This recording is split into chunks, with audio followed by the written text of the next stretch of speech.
दाविदाला समजून घेण्यासाठी काही गोष्ट आपल्या लक्षात घ्याव्या लागतील.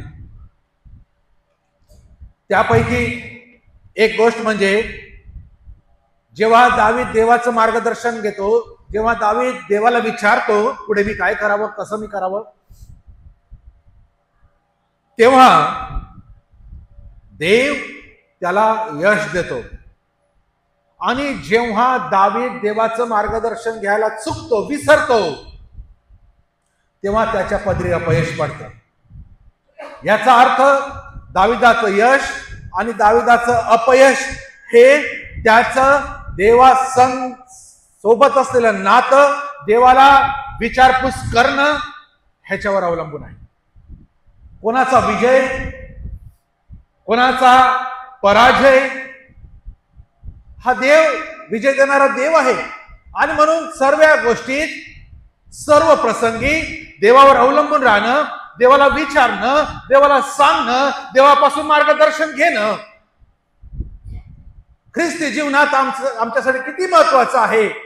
आमच्या सामर्थ्यावर, आमच्या स्वबळावर, आम्ही कोणीतरी काय चांगले आहे, मी करू शकतो, ह्यावर आम्हाला विजय नाही, ह्यावर आमचा आशीर्वाद नाही. तर मी देवाला प्रथम स्थान देऊन देवाला त्या गोष्टी विचारतो, सांगतो की नाही, याच्यावर अवलंबून आहे. या संदर्भात आज आम्ही पाहणार आहोत. जेव्हा जेव्हा दाविदाने परमेश्वराला विचारलं, तेव्हा तेव्हा परमेश्वर धावून आला त्याची मदत करायला. आणि जेव्हा दावीद विसरतो देवाला विचारण्यासाठी, तेव्हा दाविदाच्या जीवनात अपयश येतं. हा एक प्रसंग आम्ही पाहिला, जो आम्ही इथे वाचला, की पलिष्टी लोक त्यांच्या सामर्थ्यावर जबरदस्त विश्वास त्यांचा आहे. आणि त्यांना समजतं आता दावीद त्याचं राज्य प्रस्थापित करायला तयार आहे, तो आता करणारच आहे. आणि त्यांनी तसं करू नये म्हणून ते सर्व सैन्यानिशी दाविदावर हल्ला करण्यासाठी आलेले आहे, दाविदाला मारण्यासाठी आलेले आहे. ते त्याच्यावर चढाई करून आले आहे. 5 अध्याय 22 वचनात आम्ही वाचलं. आणि दावीद जेव्हा हे बघतो तेव्हा तो परमेश्वराकडे जातो, परमेश्वराचं मार्गदर्शन घेतो आणि परमेश्वर त्याला युक्ती सुचवतो.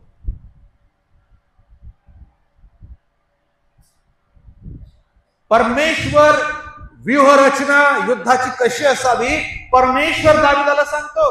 किती चमत्कारिक आहे.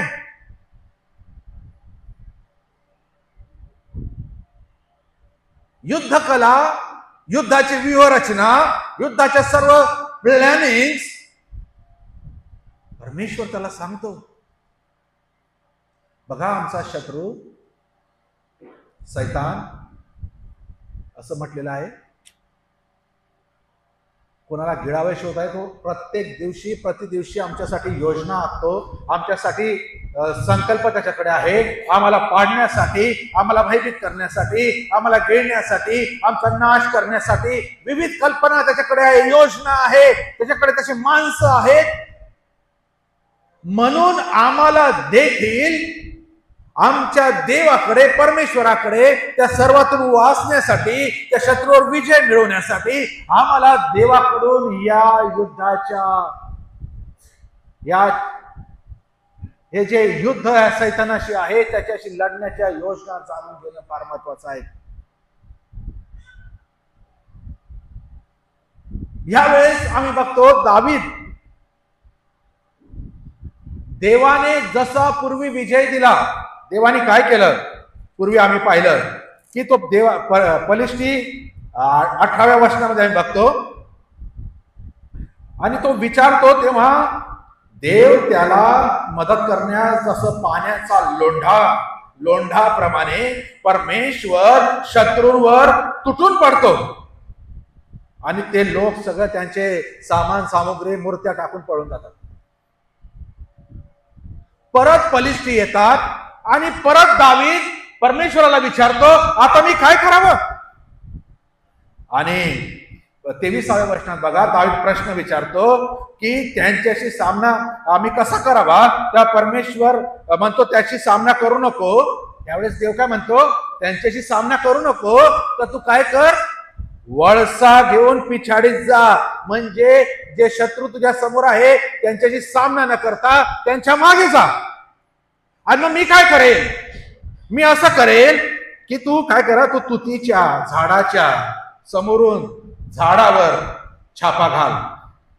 आणि 24वे वचन बघा, फार आश्चर्यकारक आहे. देव काय करतो, किती एक्सटेंडला जातो, किती पुढे जातो त्याच्या लोकांची मदत करायला. आणि देव स्वतः काय म्हणतो की तुतीच्या झाडांच्या शेंड्यामधून सेना कूच करीत आहे असा आवाज तुझ्या कानी पडताच. जे सर्व तुतीचं झाड आहे, जंगल आहे, त्यांचे जे शेंडे आहे, देव जोरात वारा वाहतो. आणि त्या वाऱ्यांच्या, त्या झाडांचा तो घर्षण होतं, त्या शेंड्यांचं घर्षण होतं, त्या पानांचं घर्षण होतं, आणि त्याच्यातून असा आवाज येतो की खूप मोठं सैन्य चाल करून येत आहे त्यांच्यावर. त्यांच्या मागून त्यांना तो घाबरे करतो. आणि पलिष्ठी सैन्यांच्या कानात हा पडणारा आवाज, हा सैन्यांचा आवाज इतका प्रचंड आहे आणि इतकं मोठं सैन्य आता ह्या इस्रायल लोकांनी आमच्यावर आणलेलं आहे असा ते समजतात, ते घाबरतात आणि ते पळ काढतात. पहिल्या वेळेस जेव्हा पलिष्ठी दाविदाला मारण्यासाठी येतात तेव्हा परमेश्वर पाण्याच्या लोंढ्याप्रमाणे त्यांच्यावर हावी होतो. दुसऱ्याच परत पलिष्ठी येतात तेव्हा परमेश्वर दाविदाला सांगतो, यावेळेस तू त्यांचा सामना करू नको पुढून, तर मागून जा आणि मी वारा वावीन. आणि इतका त्याचा गोंधळ होईल, इतका आवाज होईल का त्यांना मी घाबरे करेन. दाविदाचं सैन्य लहान आहे, त्याच्या प्रती पलिष्ठ्यांचं सैन्य अवाढ्य आहे, फार मोठं आहे. आणि परमेश्वर कसा मदत करत आहे. विजय आमच्या शक्तीवर, आमच्या संख्येवर, आमच्या हुशारीवर, आमचे किती चांगले प्लॅन असू द्या त्याच्यावर नाही, आमच्या स्वबळावर, आमच्या धार्मिकतेवर नाही, तर आमचं नातं, आमचे संबंध आमच्या देवासोबत किती मुळावलेले आहेत की प्रत्येक गोष्टीमध्ये मी त्याचं मार्गदर्शन घेतो किंवा नाही ह्याच्यावर माझा विजय आहे. मग हे युद्ध असो किंवा रोज दिवसाचं असलेलं आमचं गणित असो, आशीर्वाद असो, आमचे काम असो, आमचे आजार जे काही आहेत त्यामध्ये जर विजय आम्हाला हवा आहे तर आम्हाला देवाचं मार्गदर्शन घ्यावंच लागेल. आणि जेव्हा आम्ही देवाचं मार्गदर्शन घेतो, देव सर्व शक्तीनिशी इतका जोरात वारा वाहतो, शत्रू पाठीला पाय लावून पळून जातो. इतका जोरात तो त्याच्या आमच्या मदतीसाठी धावून येतो. बघा, अजून एक घटना घडली. दुसरे राजे याचा 7वा अध्याय आणि त्याच्या 6व्या वचनामध्ये आम्ही पाहतो परमेश्वर कसं मदत करत आहे, किती एक्सटेंड पर्यंत जाऊन तो मदत करत आहे. दुसरे राजे 7वा अध्याय आणि त्याच्या 6व्या वचनातील आहे, कारण परमेश्वराने रथ, घोडे व प्रचंड सैन्य यांचा गलबला अरामी सेनेच्या कानी पाडला. तेव्हा ते आपसात म्हणाले, पहा, इस्रायलाच्या राजाने हित्ती व मिस्री राजे द्रव्य देऊन करून बोलावले आहे.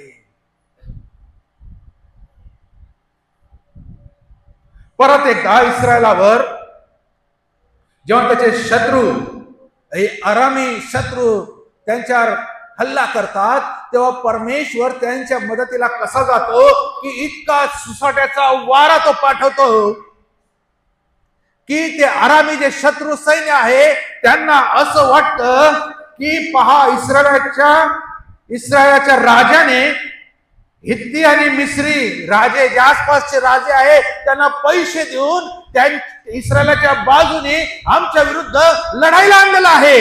आणि काय ते ऐकतात, अरामी लोक काय ऐकतात की रथ, घोडे आणि प्रचंड सैन्य यांचा गलबला, यांचा आवाज त्यांच्या कानावर पडतो आणि देव नुसत्या आवाजाने त्यांना घाबरे करतो.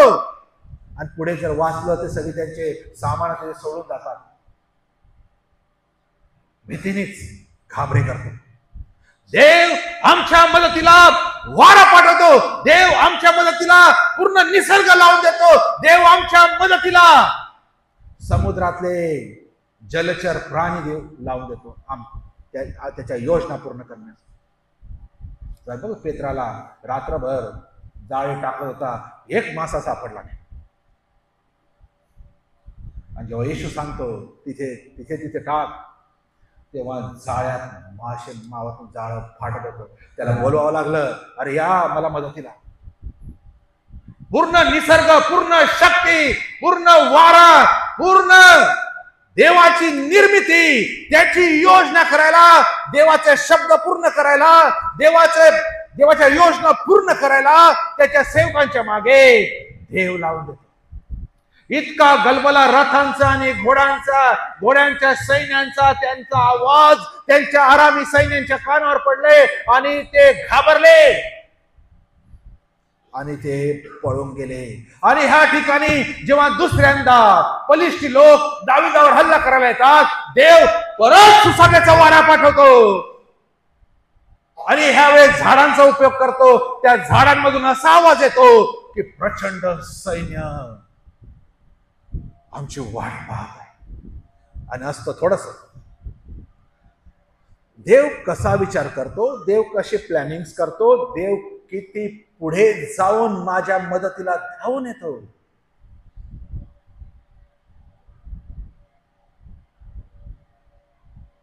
हे कसं कळेल? जेव्हा मी त्याला विचारतो, मी बसतो, मी त्याच्या आज्ञा पाळतो, मी त्याचं मार्गदर्शन घेतो, मी त्याचा सल्ला घेतो, मी त्याच्या वचनातून बोध घेतो, तेव्हा हे घडेल. संपूर्ण सृष्टी त्याची योजना माझ्याद्वारे पूर्ण करण्यासाठी धावून येईल. म्हणून कोणत्या शत्रू मध्ये दम नाही, ताकद नाही माझ्या पुढे उभं राहण्याची. कारण माझ्या बाजूने जे आहे ते इतके आहे, मला फक्त दिसत नाही या जगेक डोळ्यांनी, फक्त दिसत नाही, पण इतके आहे ना, शत्रू इमॅजिन करू शकत नाही. आणि आम्ही बघतो की कशा रीतीने देव विजय मिळवून देतो. आणि दाविदाला तो विजय मिळाला आणि त्याची आठवण तो करतो. आम्ही बघतो सुरुवातीच्या काळामध्ये प्रेषितीय मंडळांमध्ये जगाला सुवार्ता सांगण्यासाठी, देवाने येशूने दिलेल्या आज्ञा पूर्ण करण्यासाठी फक्त 12 लोक काफी होते. किती मोठं जग आहे, किती पॉप्युलेशन आहे, किती संख्या आहे, फक्त 12. त्यांनी जगाची असलेले उलथा पालट करून टाकले.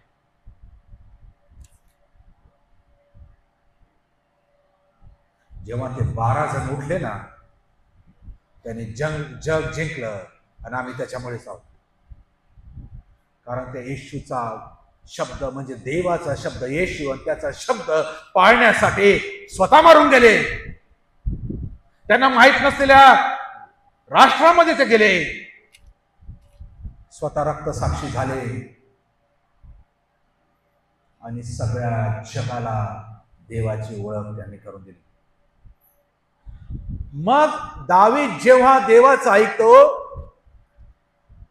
देवाचा सल्ला घेतो, त्याचं मार्गदर्शन करतो, तेव्हा देव सर्वोपरी दाविदाची मदत करून दाविदाला विजय मिळतो.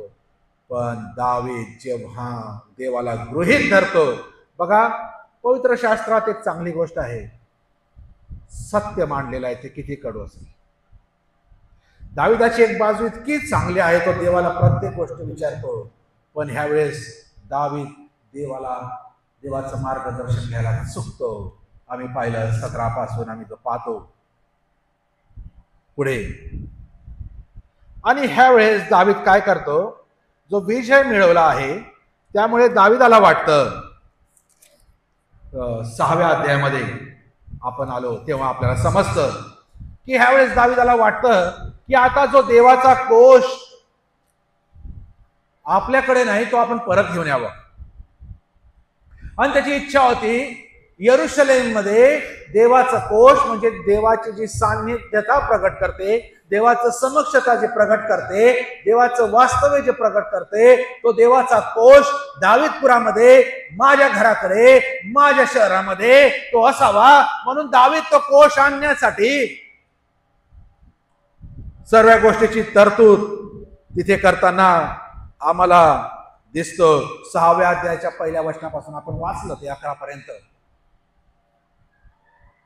परंतु दावीद ह्यावेळेस देवाला विचारत नाही, ह्यावेळेस देवाचं मार्गदर्शन घेत नाही.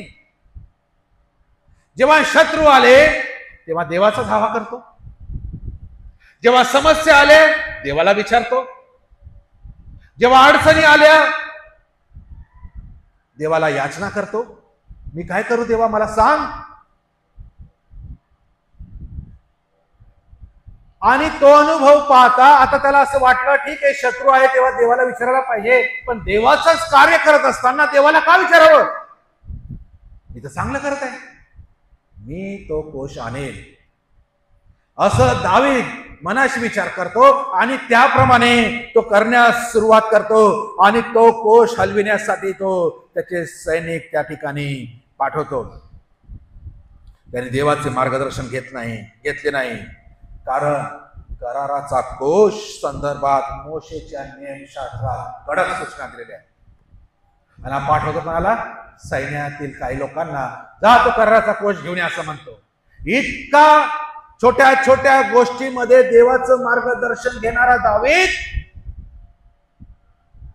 देवाचं चांगलं कार्य करत आहे असं समजून, देवाचं सानिध्य मी माझ्या घरी आणत आहे असे समजून देवाला गृहीत धरतो. इथेच फसवणूक होते आमची पण.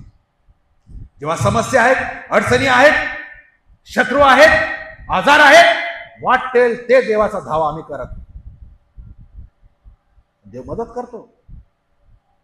पण जेव्हा देवासाठी काय करण्याची वेळ येते तेव्हा मी दावीदासारखं देवाला गृहीत धरतो आणि हे समजतो, अरे मी तर चांगलंच करत आहे आणि ते देवासाठी करत आहे आणि ते देवाला आवडणार आहे, मग देवाला काय विचारायचं? ही मोठी चूक आहे. शत्रू असताना मी देवाचं जे मार्गदर्शन घेतो त्यापेक्षा देवाचं कार्य करताना, देवासाठी काहीतरी करताना त्याच्यापेक्षा जास्त देवाचं मार्गदर्शन मी घ्यायला हवं, कारण ती पवित्र गोष्ट आहे. तिच्याशी खेळू शकत नाही, तिच्यासोबत प्रयोग होऊ शकत नाही, ती त्या गोष्टी गृहीत घेतल्या जाऊ शकत नाही. आणि दावीद तो कोष, त्याची इच्छा चांगली आहे, त्याचे विचार चांगले आहेत, परंतु पद्धत चुकीची. तो कोणाला पाठवतो? सैन्यांना पाठवतो. आणि मोशेने कडक शब्दात सांगितलं होतं बघा, गणनाचं पुस्तक 4था अध्याय, कोशाला हात लावायचं, कोष जर आणायचा तर काय नियम आहे देवाचे? गणना 4, 5 आणि 6. परमेश्वर मोशेला म्हणाला, इस्रायल लोकांना असे सांग की परमेश्वराविरुद्ध विश्वासघात, क्षमा करा, गणना 4, 5 आणि 6. छावणी कूच करीत असता अहरोन व त्याचे मुलगे यांनी आत जाऊन अंतरपाट खाली काढावा व त्याने साक्षपटीचा कोष झाकावा. मग त्यांनी त्यावर तहशाच्या कातड्याचे आच्छादन घालावे आणि त्यावर त्यांनी संपूर्ण निळ्या रंगाचे कापड पसरावे. हे झाल्यावर कोशाला त्याचे दांडे बसवावे.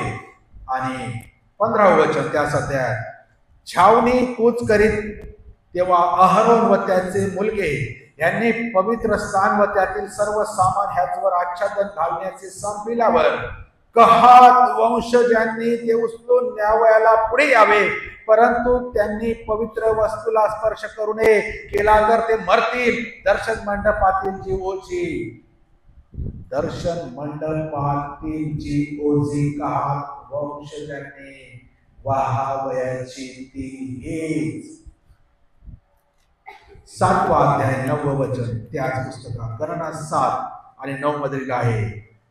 पण कहाताच्या वंशजांना काही दिले नाही, कारण पवित्र स्थानातल्या वस्तू खांद्यावर वाहून नेण्याची सेवा त्यांना नेमून दिली होती.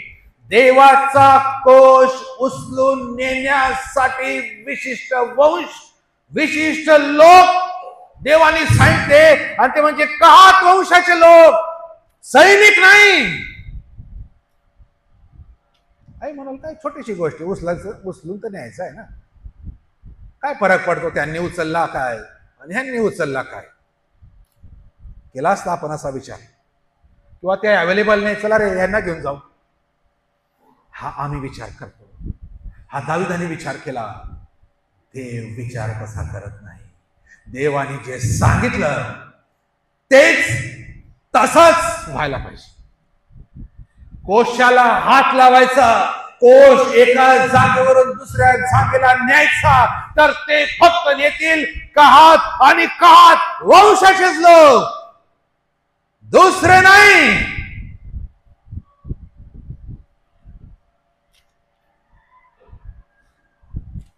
जो त्यांच्या व्यतिरिक्त कोशाला स्पर्श करेल त्याला तात्काळ ऑन द स्पॉट शिक्षा देईल, म्हणजे मरण.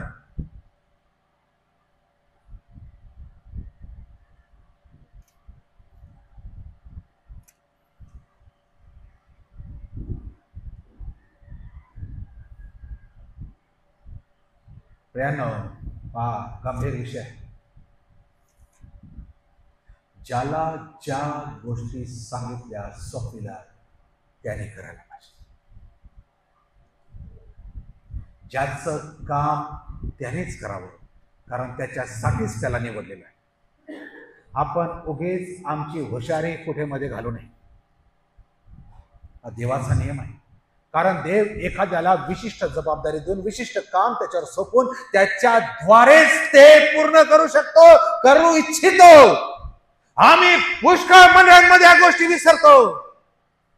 पुष्कळ तर पाळकाची जागा घ्यायला बघतात. असेल हो शिकलेले, असेल हो बुद्धिवान, असेल हो सर्व माहिती. जे पाळकांकडे बायबल आहे, हे बायबल त्याच्यापेक्षा भारी महागडे स्टडी बायबल खाली बसलेल्या लोकांकडे आहेत. पाळक पुढे काय बोलल हे खाली बसलेल्यांना माहिती आधीच आहे, किंवा म्हणतील ह्याच्यापेक्षा जास्त तर इथे लिहिलेलं आहे, हा काय सांगतो. पुढे काय वचन येईल ते आधीच लिहिलेले असे बायबल आहे, स्टडी बायबल, डेक बायबल. कधी कोणतंही वचन असं उचला, तुम्ही 1 तास बोलू शकाल, कोणतंही पान उघडलं. असे बायबल्स आहे आज. आणि आम्हाला वाटतं आम्ही बोलू शकतो, आम्ही करू शकतो. आम्ही इथे विसरतो. कराल पण मराल,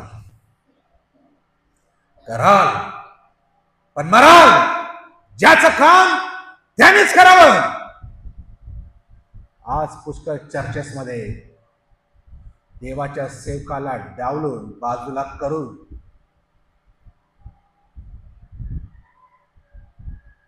त्याला निराश करून त्याचा अवमान करून आज मंडळीचे लोक ती जागा घ्यायची.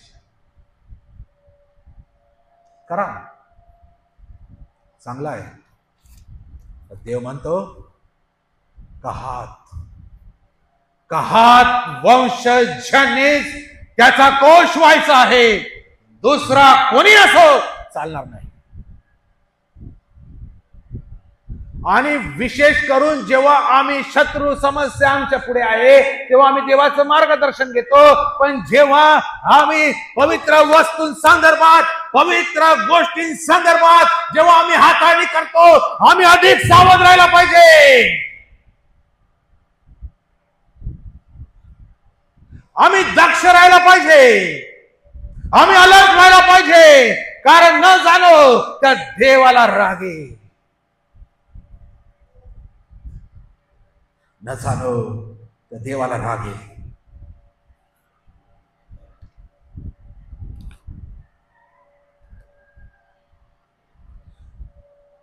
एक गोष्ट अजून घडली तिथे. जेव्हा तो कोश आणत होते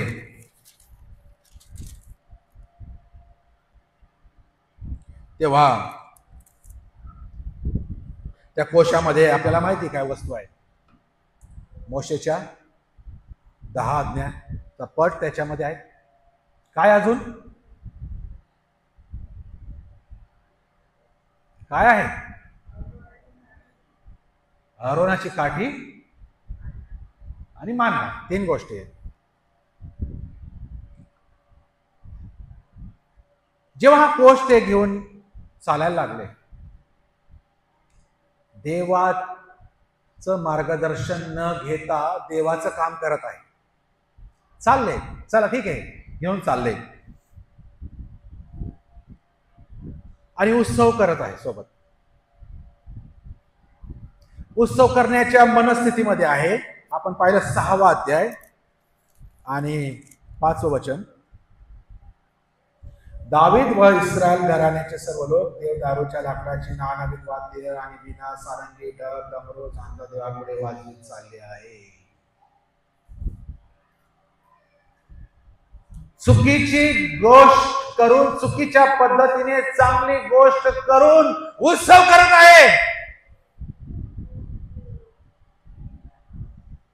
आम्ही चांगलं करत असू, पण ते देवाच्या इच्छेविरुद्ध असेल, देवाच्या पद्धतीने नसेल, मग तो किती स्तुती असो, किती आराधना असो, किती काही चांगलं करणं असो, ते देव त्याच्याने आनंदित होणार नाही, देव त्याच्याने संतुष्ट होणार नाही, देव त्याच्याने आम्हाला आशीर्वाद देणार नाही, उलट आम्हाला तडाखा बसेल.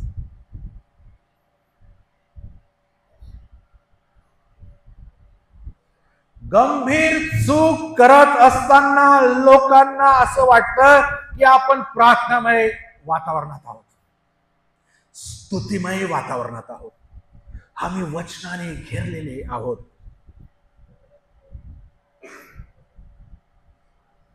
ख्रिस्ती लोकांसाठी खरोखर चूक करणं हे जास्त महाग नसून, चांगल्या गोष्टी, योग्य गोष्टी चुकीच्या पद्धतीने करणं हे जास्त डॅमेज करणं आहे, हे जास्त नुकसान करणं आहे.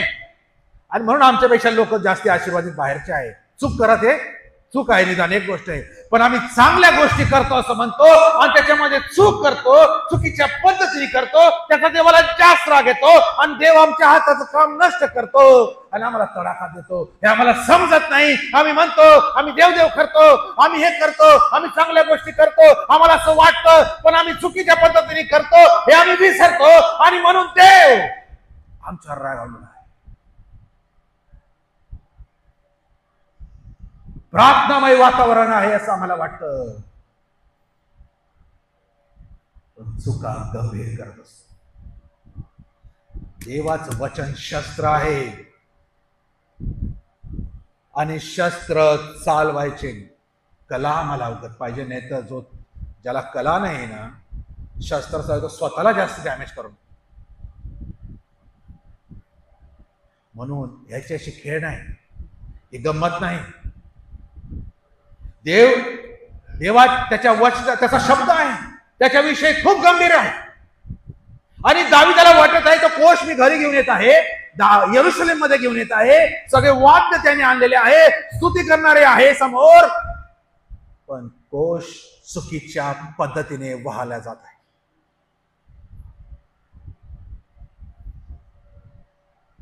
काय झालं? अचानक गाडी थरथरायला लागली, कारण यरूशलेमचे रस्ते उघडधाबड आहे आणि ती गाडी हलायला लागली.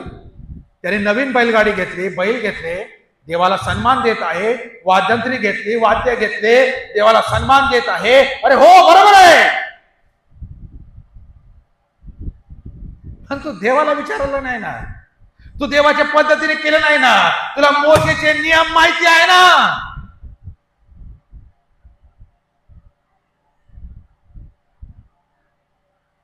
आमच्या चांगल्या किती गोष्टी आहेत म्हणून देव आमच्या एखाद्या चूक माफ करेल, तिच्याकडे कानाडोळा करेल, तिच्याकडे दुर्लक्ष करेल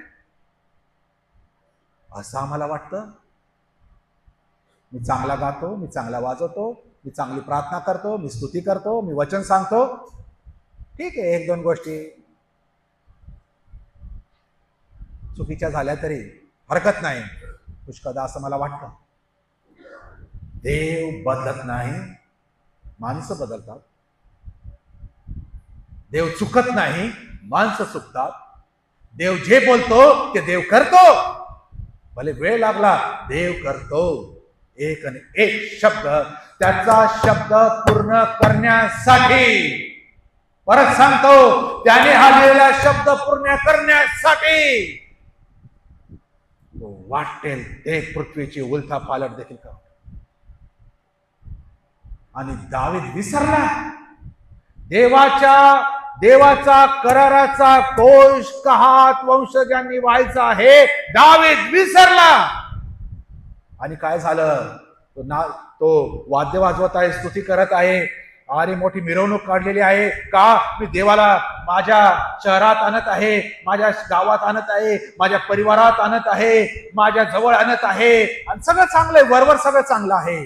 देवाला माहिती आहे तू चूक करत आहे. आणि काय झाला, ती बैलगाडी थरथर कापायला लागली आणि तो कोश पडतो की काय, असं कोणाला वाटलं तिथे? उज्ज्याला वाटलं. 7वं वचन, 6वा अध्याय आणि आपण 7व्या वचनात आहे. नाखोनाच्या खळ्यापाशी ते आले तेव्हा बैलाने ठोकर खाल्ली म्हणून उज्ज्याने कोश हात लांब करून धरला. बैलाने ठोकर खाल्ली, गाडी हालायला लागली आणि आता कोश पडेल की काय असे समजून हा उज्ज्याने त्याला धरलं. आपला हात लांब करून कोश सावरला. मी ते थांबतो. काय चूक आहे आपल्याला? चूक केली त्याने, त्याला वाटला पडला असता, देवाचा अपमान झाला असता. हा जर खाली कोश पडला असता तर तरी तो धरला पडू नये म्हणून. मी तिथे असतो त्या जागेवर, त्या प्रसंगी आपण असता, आपण काय केलं असतं?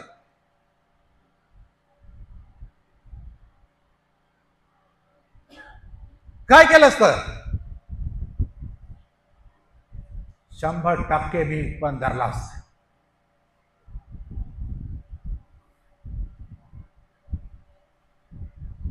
काय चूक आहे उज्ज्याची? देवाने असा तडाखा दिला, ऑन दी स्पॉट मेला. हो, ऑन दी स्पॉट मेला. आम्हाला परत मागे यावं लागल. जी चूक दाविदाने केली ती चूक उज्ज्याने केली. एक शूरवीर योद्धाने केली. चांगलं करत आहे पण देवाच्या वचना विरुद्ध करत आहे. त्याला देवाने आज्ञा दिली होती, आपण पाहिलं ते वचन, आपण पाहिली गणनाच्या पुस्तकामध्ये, त्याला कोणी हात लावू शकत नाही.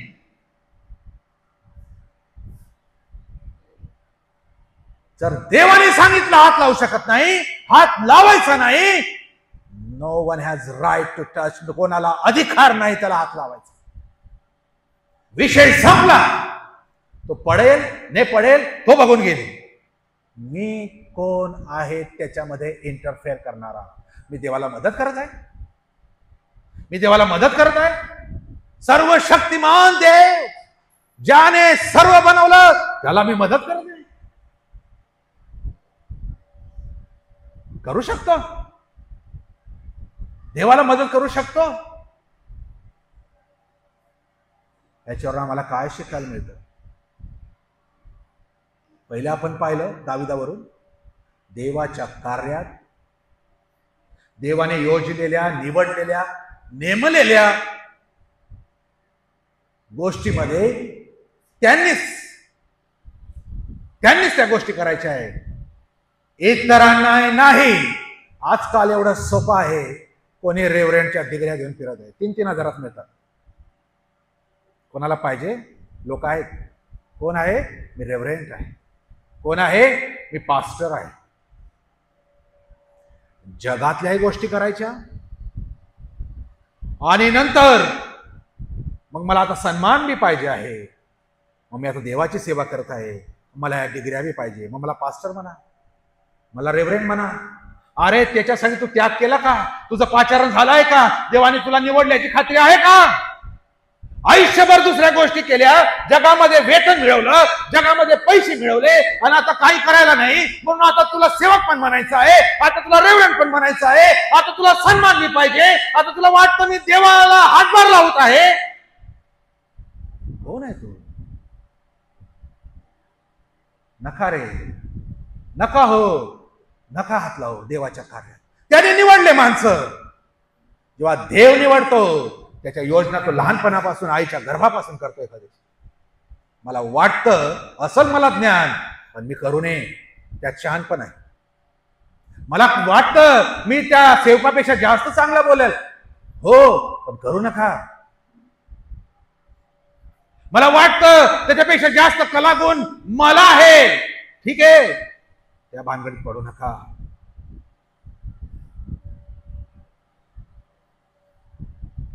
ज्याचं काम ज्याला सोपवलं त्यानेच त्याच्या पद्धतीने तो पाहून घेईल मी कोण आहे.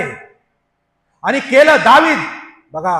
आणि दुसरी गोष्ट आम्ही उज्ज्याकडून शिकतो, देवाला मदत करण्याचा प्रयत्न करू नका. आपला शहाणपण, आपली बुद्धी बाजूला ठेवा, कारण देव त्याच्या पद्धतीने, त्याच्या योजनेने, त्याच्या वेळेमध्ये, त्याच्या मार्गाने काम करतो. मी ज्या शहाणा आहे असं समजू नये. देवाने तडाखा दिला, उज्जा जागच्या जागी गतप्राण झाला, मेला. आज चर्चेस मध्ये काही लोक आध्यात्मिक रीतीने मरून गेले ह्याच कारणासाठी. आमचं काम देवाला हातभार लावलं नाही तर देवाने नेमलेल्या लोकांना हातभार लावणं आहे. त्यांच्या खांद्याला खांदा लावून उभा आहे. कसा या व्यक्तीला मी सपोर्ट करेल, कसा या व्यक्तीला मी प्रार्थनेचं बळ देईल, कसं मी ह्याला एन्करेज करेल, कसं मी ह्याला प्रोत्साहन देईल. अरे तुम्ही चांगलं करताय, शाबास, करत राहा, आमच्या प्रार्थना तुमच्या बरोबर आहे, कुठे काही अडचण आहे मी जाऊन आहे यासाठी मला ठेवलेलं आहे, ना की त्याची जागा घेऊन, ना की त्याचं काम घेऊन जगाची वाहवा मिळवण्यासाठी आहे. ती देवाची योजना नाही, ती देवाची पद्धत नाही. देव त्याच्या योजलेल्या लिहिलेल्या वचनाद्वारेच काम करेल. मी कोणी असो, मी काही असो. देवापुढे बुद्धीन शहाणपण चालत नाही. आणि चूक कोणी केली? उज्ज्याने केली, आणि तो जागच्या जागी मरण पावलेला आम्हाला दिसतो. मग काय झालं? मग काय झालं? 8व्या वचनात दावीद घाबरला. आपण दुसरे शमूएल 6 आणि 8 मध्ये आहोत. दावीद घाबरला, खिन्न झाला, आणि त्याने तो कोश त्याच्या घरी आणण्यास, त्याच्या राज्यात आणण्यास तो भयभीत झाला की न जाणो देव मला पण तडाखा देईल. आणि म्हणून त्याने तो कोश ओबेद अदोम याच्या घरी ठेवला 10-11 वर्ष. आता दाविदाला समजलं, एकदम चांगलं समजलं, देवाच्या गोष्टी, देवाच्या वस्तू, देवाचे लोक पण देवाचे पात्र आहे, त्यांच्याशी व्यवहार, फक्त वस्तू नाही. मी ज्या दिवशी चर्चला आलो त्या दिवशी मी 7 समयांकडे काही बक्षिस ठेवलेली पाहिजे. म्हटले उचलून तिथे फेका. ती बक्षीस ठेवायची जागा आहे का?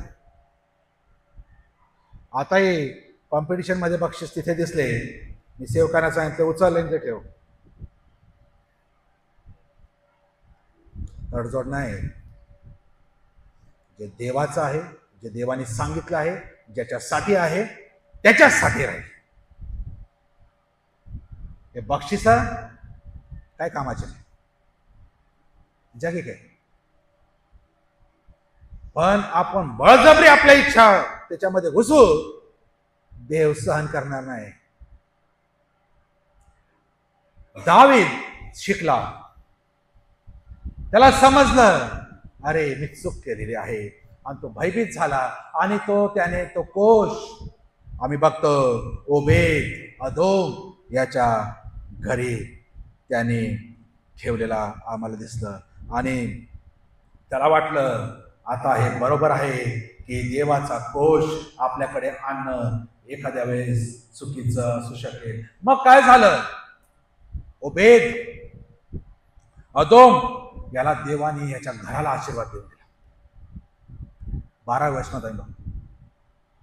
देवाचा कोश ठेवण्यासाठी ओबेदने त्याचं घर दिलं. त्यामुळे देवाने त्याला त्याच्या परिवाराला आशीर्वादित करून टाकलं, सुखी करून टाकलं, त्याच्या पिढ्या आशीर्वादित करून टाकल्या. मला पवित्र शास्त्रात पुष्कळ घरं लिहिले. आपण गृहस्थानामध्ये बोलतो, पण कुटुंबांविषयी बोलतो, आदर्श. पण मला ना ह्या ओबेदचं फार नवल वाटतं. जर ओबेदाच्या घरी देवाचा कोश ठेवला याचा अर्थ त्याचं घर कसं असेल? पवित्र असेल, देवाच्या योजनेत असेल, देवाचं भय धरणारं असेल. कोणी राजा हिंमत करत नाही तो कोश ठेवण्याची, कोणात हिंमत नाही तो कोश जवळ ठेवण्याची. आपण मागे पाहिलं, बलिष्ठांना इतका मार दिला, ते कोश घेऊन गेले होते, इतक्या पिढा पाठवल्या, ते घाबरले, कोणीच तो कोश ठेवायला तयार नाही, आणि मग तो कोश पाठवून दिला. आपण पाहिलं किती देवाचं सानिध्य असतं म्हणजे काही गंमत नाही. त्यासाठी तसे पवित्र हात असावे, पवित्र घर असावं, पवित्र वातावरण असावं, स्वच्छ हृदय असावं. आणि कोणात तशी हिंमत नाही, कोणात तशी ताकद नाही, कोणी ठेवायला तयार नाही, कोण मरण मागून गेले. आणि म्हणून मला ओबेदचं घर मला इतकं प्रेरणा देतं की ते घर कसं असेल ज्या ठिकाणी देवाने राहण्याचा निर्णय घेतला. खूप काही लिहिलं नाही तिथे, पण आपण समजू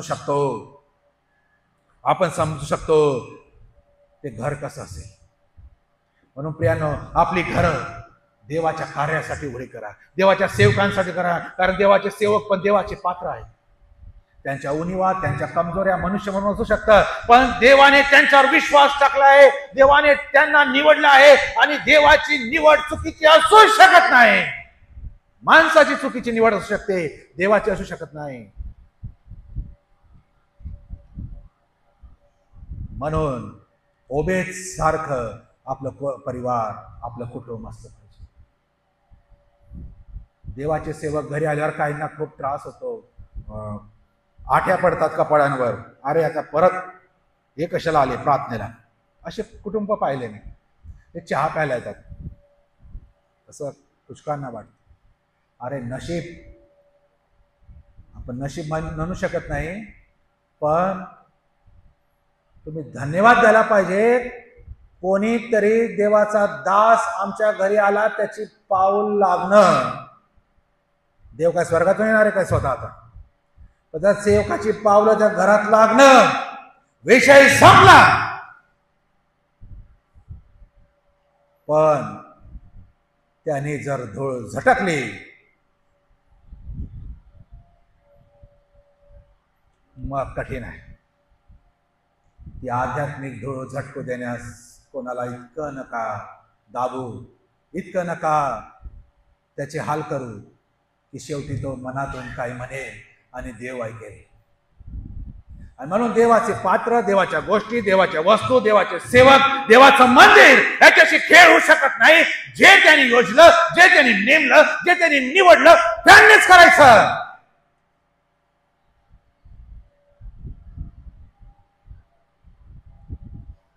मला आमच्या चर्चा अध्यक्षांचं पण नवल वाटतं. ते तिथे बसतात, स्वतःहून या गोष्टीत पडत नाही. एक ज्या चांगल्या गोष्टी त्या चांगल्या म्हणाव्या लागतात. नाही, ते तुमचं काम आहे, माझं नाही. आम्हाला समजावं लागेल या गोष्टी. आणि काय झालं, ओबेदला एवढे आशीर्वाद दिले, इतके आशीर्वाद दिले की दाविदाने ते ऐकलं. आणि ह्यावेळेस दावीद काळजी घेतो तो कोश आणण्याची. ह्यावेळेस दावीद काय करतो, 13व्या वचनामध्ये त्यांनी बरोबर कोश वाहणारे आणले. आता त्याला समजलं. आता त्यांनी कोश वाहणारे आणले. आणि आम्ही बघतो कोश वाहणारे 13व्या वचनाच्या पुढे की दर 6 पावलावर थांबून अर्पण करत होते. किती पावलावर? 6 पावलावर थांबून तिथे अर्पणे अर्पित होते देवासाठी. आता देवाच्या पवित्रतेचा धाक, महत्व, गांभीर्य दर 6 पावलावर थांबायचे आणि देवाला धन्यवाद देऊन अर्पणे अर्पायची. 6 पाऊल. आता किती अंतर होतं मला सांगता नाही येणार, पण दर 6 पावलावर थांबून अर्पण अर्पित होते. म्हणजे देवा तू मान्य कर आम्ही जे करत आहोत. देवा आमच्या कृती तुला पसंत येऊ, तू आनंदित हो, मी तुझ्यासाठी अर्पण अर्पित आहे. त्याला पहिले भीती वाटत होती. 6, 9, 8 ते 9.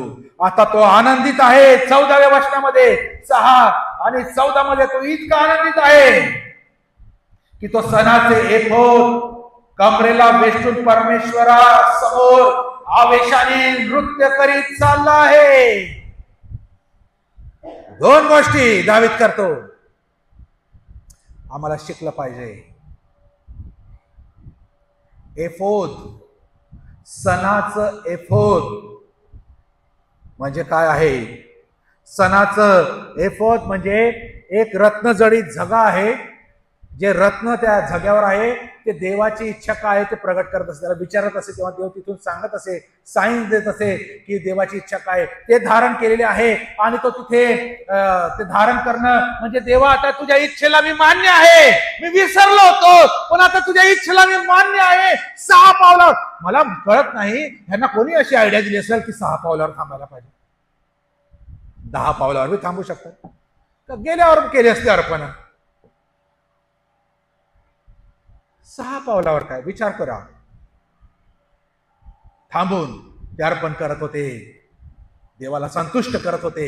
सणाचं एफोद धारण करून दावीद पहिली गोष्ट सणाचं एफोद धारण करतो म्हणजे देवा मी तुझ्या इच्छेला मान्य आहे, तुझ्या इच्छेप्रमाणे आता मी करणार आहे. आणि दुसरी गोष्ट करतो ती फार महत्वाची आहे आणि तो आवेशाने नाचत आहे. इथे शब्द जो वापरला आहे 14व्या वचनामध्ये, परमेश्वरासमोर नृत्य करीत चालला असा शब्द नाही, आवेशाने.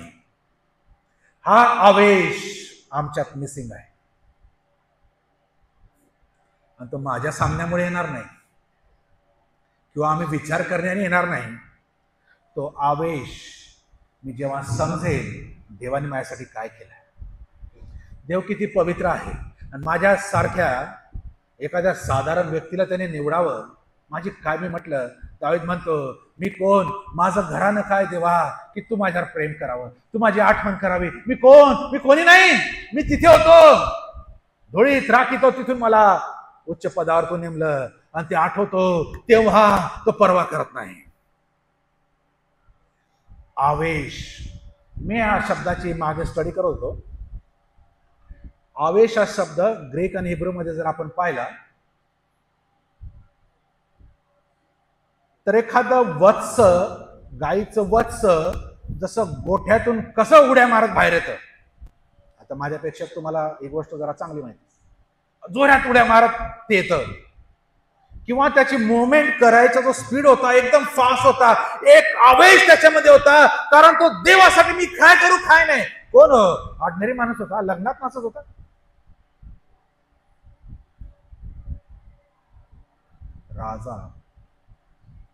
राजा आहे.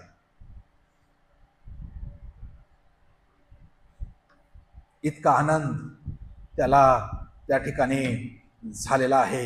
इतक्या आनंदात तो तिथे अतिशय बेभुंद होऊन तिथे तो नाचत आहे.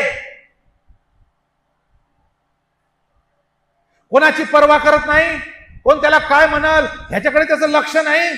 का नाही? कारण त्याचं लक्ष फक्त देवाकडे आहे. म्हणून तो इतरांचा विचार त्याच्या मनात येत नाही. आम्ही काय करतो आराधनेच्या वेळेस, आम्ही इतरांवर लक्ष केंद्रित करतो. माझा शेजारचा काय पाहिजे, तो काय म्हणाल, ती काय म्हणाल, आणि म्हणून आम्ही करत नाही. पण ज्या दिवशी आम्ही आमचं लक्ष फक्त देवावर केंद्रित करू त्या दिवशी आम्ही कोणाची तमा बाळगणार नाही. कोण काय विचार करते याची मला घेणं नाही, याची मला पडलेली नाही. माझा देव माझ्याविषयी काय विचार करतो आणि माझ्या मनात त्याच्याविषयी काय विचार आहे हे मी त्याला प्रगट करण्यासाठी, त्याला दाखवण्यासाठी मी करत आहे. जेव्हा मी असं ठरवल ना, माझं आचरण देवाच्या मंदिरात आराधनेत वेगळं राहील. मी सांगून थकून गेलो. देवासाठी आपले हात उंच करूया. मी सांगून थकून गेलो, पण माझ्या सांगण्याने काय होणार नाही. इथून यायला पाहिजे. त्या दिवशी एक राजा करतो, आम्ही कोण आहे? आणि असं करत असताना त्याची बायको खिडकीतून बघते. पुढे आपण बघतो, आणि खिडकीतून ती बघते की तिचा नवरा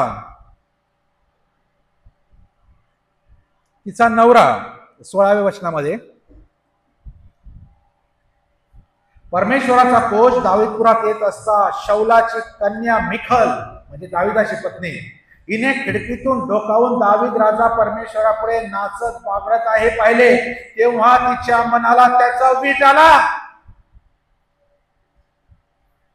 तिला ही गोष्ट काय पटली नाही. अरे तू राजा, तुझा स्टँडर्ड काय, तुझी पात्रता काय, तुझं पद काय आहे, तुझा सन्मान काय? जेव्हा तू जातो सर्व सैनिक तुला सॅल्यूट करतात, उभे राहतात. देशाचा प्रमुख व्यक्ती तू आहे आणि तू असा कपडे काढून नाचावा? शब्द आलाय वीट, कारण ती राज परिवारातलीच आहे. मिखाईल शौलाची कन्या. तिला आवडलं नाही. तिच्या मते राजाने ताठ मानेने, इमाने इतबारे त्याचा स्वभाव ठेवला पाहिजे, स्टँडर्ड ठेवलं पाहिजे. आपली पद प्रतिष्ठा सामान्य लोकांसारखी राजा ठेवू शकत नाही.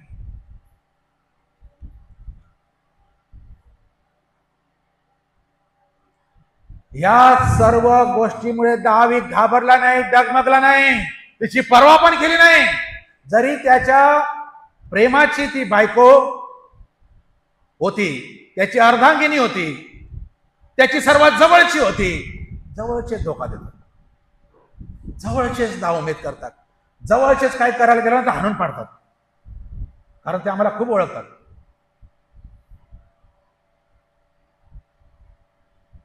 तिला जर देवाचं भय असतं, अरे तिचा बाप गाढवा चारायचा, तिचा बाप गाढवा चारायचा, तिथून त्याला राजा बनवलं, तू विसरली?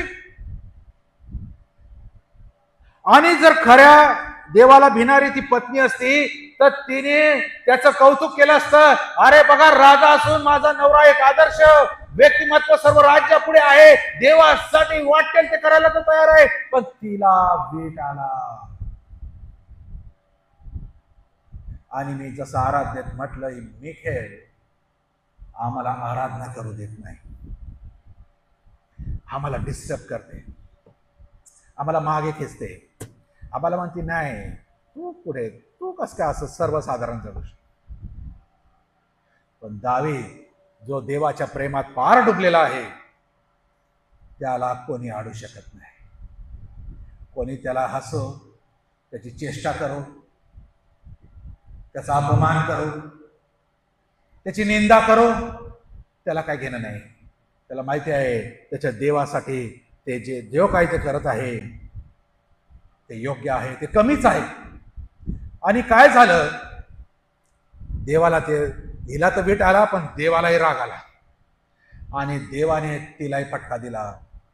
मरेपर्यंत तिला संतान झाली नाही.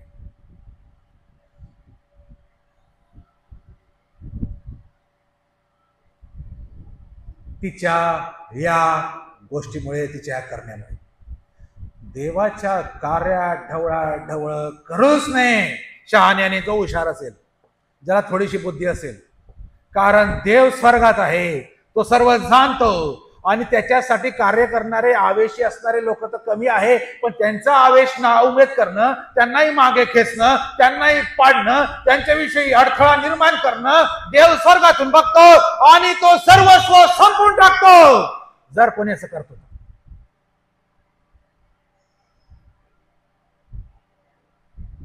दावीद खंबीर राहतो. त्याचे अडथळे किती निराशा पदरी आली तरी तो स्थिर राहतो. शेवटलं वचन इथे वाचू, 1 कोरिन्थी त्याचा 15वा अध्याय, 1 कोरिन्थी 15 आणि त्याची 57 वचन.